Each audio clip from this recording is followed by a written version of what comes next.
లూకాసు వార్త 3వ అధ్యాయము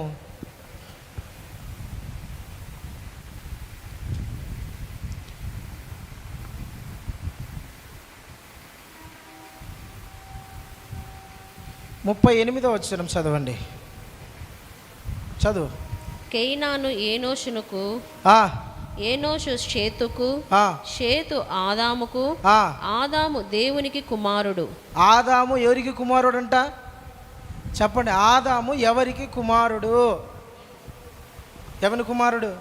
బాగా నా వైపు చూస్తాను, రాసుకోండి, ఇంక సైలెంట్ అయిపోయి. ఆదాము దేవుని కుమారుడు అని పిలువబడింది. ఆదాము దేవుని పోలికలో చేయబడినవాడు. ఆదాము దేవుని స్వరూపం, అంటే మొదటి మనిషి. ఆదాము అంటే మొదటి మనిషి.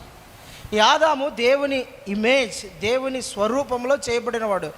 దేవుడు ఎలా ఉన్నాడు, ఆయనను అట్లా తయారు చేసి పెట్టాడు. దేవుని మహిమ అతనికి ఇచ్చినాడు, దేవుని ఆశీర్వాదాలు అతనికి ఇచ్చినాడు. దేవుడు ఒక ప్రత్యేకమైన తోట వేసి ఆ తోటలో ఆదామును పెట్టినాడు. ఆదాము ఎవరంటే దేవుని కుమారుడు అని పిలువబడ్డాడు. హల్లెలూయా, దేవునికి స్తోత్రం, ప్రైజ్ ది లార్డ్. అయితే ఈ కుమారుడు, ఏ కుమారుడు? దేవుని కుమారుడు అని పిలువబడుతున్న ఆదాము, దేవుని కుమారుడు చేయబడిన ఆదాము ఏమైపోయినాడంటే పాపములో పడిపోయి దేవుని మహిమను పోగొట్టుకున్నాడు, దేవుని కృప నుండి పోగొట్టుకున్నాడు, దేవుని స్వరూపాన్ని పోగొట్టుకున్నాడు, దేవుని నుండి దూరం అయిపోయాడు. దేవుడు, ఏ ఆదామా, నేను చెప్పినట్టు నువ్వు బ్రతకలేదు కాబట్టి ఈ తోటలో నువ్వు వెళ్ళిపో అన్నాడు. దేవుని స్వరూపాన్ని చూడలేకపోతున్నాడు, దేవుని స్వరాన్ని వినలేకపోతున్నాడు, దేవుని మహిమను అనుభవించలేకపోతున్నాడు. ఒక రకంగా, ఇంకొక రకంగా చెప్పాలంటే అతని లేక మరణం వచ్చింది, భయం వచ్చింది, దిగులు వచ్చింది, సిగ్గు వచ్చింది. దేవునికి ఎప్పుడైతే దూరం అయిపోయాడో అతనిలో అన్నీ వచ్చేసాయి. మరణం వచ్చేసింది, భయం వచ్చేసింది, దిగులు వచ్చేసింది, ఏమైపోతానని చింత వచ్చేసింది. దేవుని నుండి దూరం అయిపోయాడు. ఇప్పుడు ఆ కుమారుణ్ణి మరలా తండ్రి దగ్గరికి తీసుకురావాలా.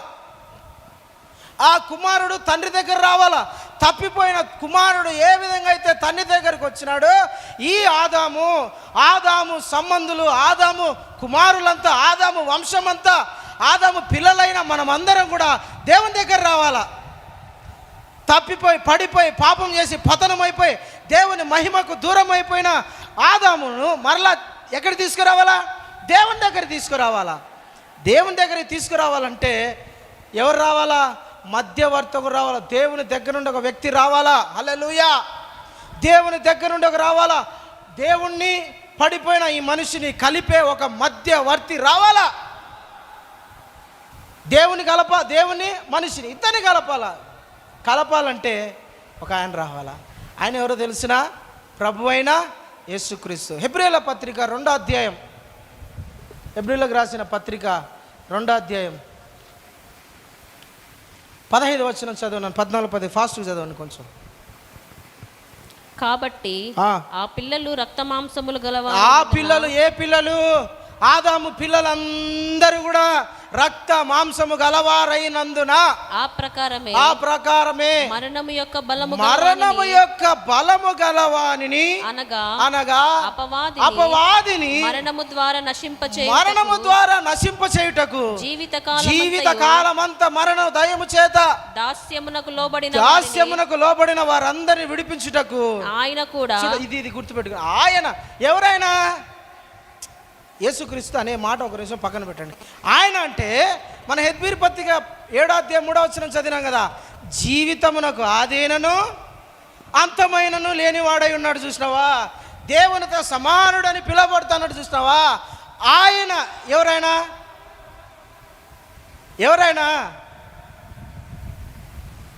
జీవమునకు ఆది అయినను అంతమైనను లేనివాడు ఆయన ప్రభు అయిన యేసుక్రీస్తు. ఆయన మరణముతో దాస్యమునకు మరణ భయము చేత భయపడే వాళ్ళకు, అపవాది ఉచ్చులో ఉన్న వాళ్ళకు, అపవాది బంధకములో ఉన్న వాళ్ళకు, నరకానికి పోయే వాళ్ళందరినీ కూడా విడిపించడానికి ఎట్టొచ్చినాడంట ఆయన? రక్త మాంసములలో పాలివాడాయను.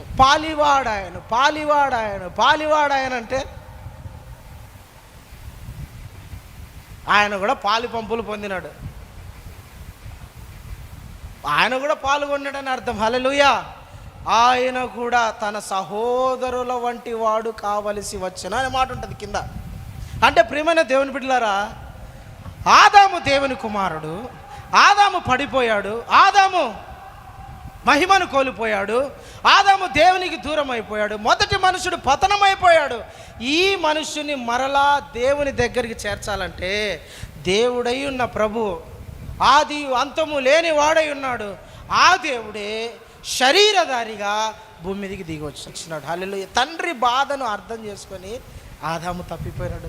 నా తండ్రి బాధపడతాడు, ఆయన కోప్పడతాడు కానీ మరలా వాత్సల్యం చూపువాడు.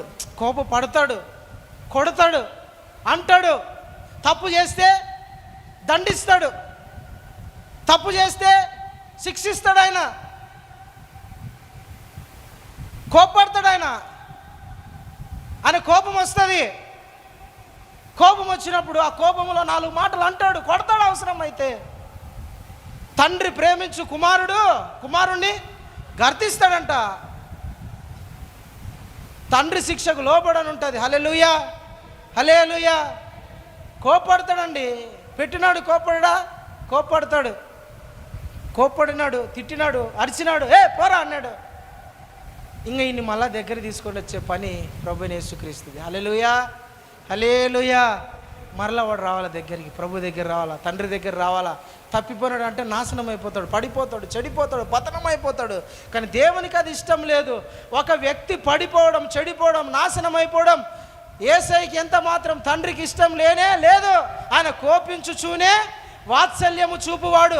ఆయన కోపము నిమిషమాత్రం ఉంటుందంట, ఆయన వాత్సల్యత కృప చాలా కాలం ఉంటుంది. కోపపడము, ఆయన కోపపడతాడు కానీ వాత్సల్య చూపువాడు. నా బిడ్డ మళ్ళీ ఎన్నికి తిరిగి వస్తాడని వాడు రాడు. తండ్రి అంటే భయం, దిగులు, అందరూ కొడతాడు, నాన్న చంపుతాడు. మా నాన్న తప్పును ఒప్పుకోడు, అపవిత్రతను ఒప్పుకోడు, తిరుగుబాటును ఒప్పుకోడు. మా నాన్న ఇష్టం వచ్చినట్టు జీవిస్తే ఒప్పుకోడు. మా నాన్న మహా రోషము గలవాడు, దహించు అగ్ని. ఆయనకు కోపం వస్తే తట్టుకోలేం ఎవరు కూడా. వామ్మో, ఆయన నా కాడికి నేను పోను నాయనా. ఆదం భయపడింది ఇందుకే. ఆయన దగ్గరికి నేను పోను, ఎందుకంటే ఆయన నన్ను చంపుతాడు, ఆయన శిక్షిస్తాడు, ఆయనకు కోపం వస్తుంది. ఆయన దహించు అగ్ని అయిన దేవుడు. ఆయన రౌద్రానికి, కోపానికి ఎవడు తట్టుకోగలడు, ఎవడు తాళగలడు? అంటే తండ్రి మనసులో ఏమో నా బిడ్డ వెనక్కి తిరిగి వస్తాడని. ఈ కుమారుడు ఆదం మనసు అంతా, నేను మా నాన్న దగ్గర పోతే మా నాన్న నన్ను శిక్షిస్తాడు. ఇప్పుడు వీళ్ళిద్దరిని కలపాలా? ఎవరిని? తండ్రిని కలపాలా, ఆదామును కలపాలా? ఆదామేమో భయంతో ఉన్నాడు, తండ్రి ఏమో దిగులుతో ఉన్నాడు. వాళ్ళిద్దరి కోసం దిగి వచ్చినాడు ప్రభువైన యేసుక్రీస్తు. హల్లెలూయా. తిమోతి పత్రికలో అదే ఉంటుంది. ఆయన మనకు చదవదని మధ్యవర్తి అయి ఉన్నాడట. దేవునికి మహిమ కలుగును గాక. హల్లెలూయా. ఇది తండ్రి కొడుకులకు ఉన్న బంధం. ఎందుకు ఆయన కుమారుడిగా పిలువబడుతున్నాడు? కుమారుడు అంటే అర్థం ఏంటంటే, అది కుమారుడు వంటి సహోదరుల వంటి వాడు కావలసి వచ్చింది. ఆయన సమానుడిగా విడిచిపెట్టకూడని భాగ్యమని ఎంచుకొనలేదు కానీ మనిషి పోలికగా పుట్టాడు, శరీరాన్ని ధరించుకున్నాడు. వాక్యమై ఉన్న దేవుడు, కృపా సత్య సంపూర్ణుడైనవాడు. ఆయన మనందరి కోసం శరీరధారిగా దిగి వచ్చాడు. హల్లెలూయా, హల్లెలూయా. యోహాను సువార్త 1వ అధ్యాయం 17-18 వచనాలు చదవండి. యోహాను సువార్త 1వ అధ్యాయం. ఆయన పరిపూర్ణతలో నుండి మనమందరము కృప వెంబడి కృపను పొందితిమి. ఈ ఆయన అంటే మళ్ళా చెప్తా, ఆయన అంటే ప్రభువైన యేసుక్రీస్తు. ఆయన కృపలో, ఆయన పరిపూర్ణతలో నుండి మనము కృప వెంబడి కృప పొందితిమి. ధర్మశాస్త్రము మోషే ద్వారా ఇయ్యబడెను, కృపయు సత్యమును. ఏంటంటే కృపయు సత్యమును యేసుక్రీస్తు ద్వారా కలిగింది. కలగడమే ఆయన ద్వారా, తయారు చేసింది ఆయన. కృపా సత్యం, కృపా సత్య సంపూర్ణుడా, సర్వలోకానికే చక్రవర్తివి నీవే యేసయ్యా. సర్వలోకానికే చక్రవర్తివి నీవే యేసయ్యా, నా సన్మానానికే మహనీయుడవు నీవేనయ్యా, మహనీయుడవు నీవేనయ్యా, కృపా సత్య సంపూర్ణుడా, సర్వలోకానికే చక్రవర్తివి నీవే యేసయ్యా. హల్లెలూయా. కృపయు సత్యము ఈయన ద్వారా కలిగింది. Praise the lord. హల్లెలూయా. కృప సత్యం. తర్వాత దీని గురించి ఎప్పుడైనా చెప్తా కానీ, తప్పిపోయిన ఈ కుమారుణ్ణి కృపతో పిలుచుకున్నాడు, కృపతో రక్షించాడు, కృపతో ఆయనను దర్శించాడు. దేవునికి స్తోత్రం. Praise the lord. కింద వచనం చదువునా. ఎవడును ఎప్పుడైనను దేవుని చూడలేదు, తండ్రి రొమ్మునున్న అద్వితీయ కుమారుడే ఆయనను బయలుపరచెను. హల్లెలూయా. తండ్రి స్వరం అంట. తండ్రిని ఎవరు చూడలేదు, ఆయన స్వరూపమును వినలేదు, ఆయన స్వరమును ఎప్పుడు ఎవరు వినలేదంట. ఆది కాండము నుండి ప్రకటన గ్రంథం వరకు ప్రత్యక్షమైతే వచ్చింది, కనపడుతూ వచ్చింది, మాట్లాడుతూ వచ్చింది ప్రభువైన యేసుక్రీస్తే. తండ్రి ఎవరికి కనపడడు, ఎవరితో మాట్లాడు, ప్రభువైన యేసుక్రీస్తే మాట్లాడతాడు. నిర్గమాకాండం ఈ మాట చదివి మనము ఇంకా ముగింపులేకి వద్దాం. 33:20 నిర్గమాకాండం 33 అధ్యాయం 20వ వచనం. మరియు ఆయన, నీవు నా ముఖమును చూడజాలవు, ఏ నరుడు నన్ను చూచి బ్రతుకడు. ఎవరిని చూసి? తండ్రిని చూసి బతకలేడు. ముఖాన్ని చూడలేరు. ఆయన ముఖాన్ని ఎవరు చూడలేరు. ఎవరి ముఖం? ఎవరి ముఖాన్ని చూడలేరు చెప్పండి? తండ్రి అయిన దేవుడు, తండ్రిగా పిలవబడే తండ్రి అయిన దేవుని ముఖాన్ని ఎవరు చూడలేరు. చూసి బ్రతకలేడు. అయితే యాకోబు రాత్రి అంతా పెలుగులాడినాడు కదా. ఆయన ఎవరు? రాత్రి అంతా యాకోబు దేవునితో పెనుగులాడనని ఉంటుంది. ఆ పెనుగులాడిన దేవుడు ఎవరాడంటే ప్రభువైన యేసుక్రీస్తే. మోషేని నడిపించింది ప్రభువైన యేసుక్రీస్తే. ఏలియా దగ్గరికి దిగి వచ్చింది ప్రభువైన యేసుక్రీస్తే. వీళ్ళందరినీ నడిపించింది ఎవరంటే యేసుక్రీస్తు. హల్లెలూయా. తండ్రి అయిన దేవుణ్ణి ఎవరు కూడా స్వయాన చూడలేరు. యేసు ప్రభువే ఆయనను బయలుపరచాలా, చూపించాలా, మాట్లాడించాలా, కలపాలా. అందుకనే నా ద్వారా తప్ప ఎవడు తండ్రి యొద్దకు రాడు. యేసుక్రీస్తు దగ్గరికి రావాలా, యేసుక్రీస్తును దేవునిగా ఒప్పుకోవాలా, మారు మనసు పొందాలా, బాప్తిసం పొందాలా, యేసు ప్రభుని హృదయంలో చేర్చుకోవాలా, యేసుక్రీస్తు చెప్పినట్టుగా బ్రతకాలా. అప్పుడే యేసుక్రీస్తు ఏం చేస్తాడంటే తండ్రి దేవుని దగ్గరికి తీసుకుపోతాడు. లేదంటే ఎవడు కూడా నా ద్వారా తప్ప ఎవడు కూడా తండ్రి యొద్దకు పరలోకానికి చేరడు. ఇంకా మధ్యలో మార్గాలు, అడ్డదారులు, నిలువుదారులు, షార్ట్కట్లు ఏమి ఉండవు. స్ట్రైట్ ఒకటే దారి. ఆయనే ప్రభు అయిన యేసుక్రీస్తు. ఆయన ద్వారా తప్ప ఎవడు పరలోకానికి రాలేడు. ఆయన పిలుచుకొని రావాలా, ఆయన రాజీ పరచాలా, ఆయన రక్తంతో కడగాల, ఆయన నిన్ను క్షమించాలా, ఆయన నీ పాపములను పరిహరించాలా. అప్పుడే తండ్రి అయిన దేవుని దగ్గర పరలోకానికి చేరగలవు. హల్లెలూయా. ఎవడైతే యేసు క్రీస్తుని దేవునిగా ఒప్పుకోడో వానికి నిత్య జీవం ఉండదు.